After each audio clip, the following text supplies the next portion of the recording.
Hi friends, welcome to Harini cooks. இன்றைக்கி நம்ம செய்ய போகிற டிஷ் வெஜிடபிள் தொக்கு. அதுக்கு தேவை வெங்காயம், தக்காளி, பச்சை மிளகா, புதினா, மசாலா ஸ்பைசஸ், நூக்கல், பீட்ரூட், கேரட், உருளைக்கிழங்கு, பீன்ஸ், மிளகாத்தூள், தனியாத்தூள், மஞ்சள், உப்பு.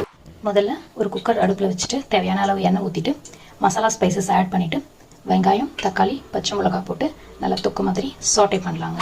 இப்போ அதில் இஞ்சி பூண்டு பேஸ்ட் ஆட் பண்ணிவிட்டு புதினாவும் ஆட் பண்ணி இஞ்சி பூண்டு பேஸ்ட்டோட பச்சை ஸ்மெல் போகிற வரைக்கும் ஒரு 2 நிமிஷம் சாட்டே பண்ணலாங்க.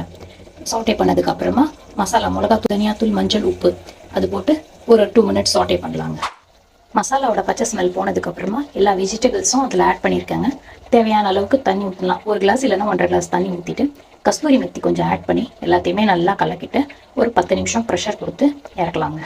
வெஜிடபிள்ஸ் எல்லாம் நல்லா வெந்துடுச்சுங்க. இதை நம்ம கொஞ்சம் கரண்டியில் லேசாக கொஞ்சம் மசிச்சுட்டு சர்விங் டிஷ்க்கு மாற்றிடலாங்க. சர்விங் பிளேட்டுக்கு மாற்றிட்டாங்க. ஹாட்டாக சர்வ் பண்ணிடலாங்க. தேங்க்யூ.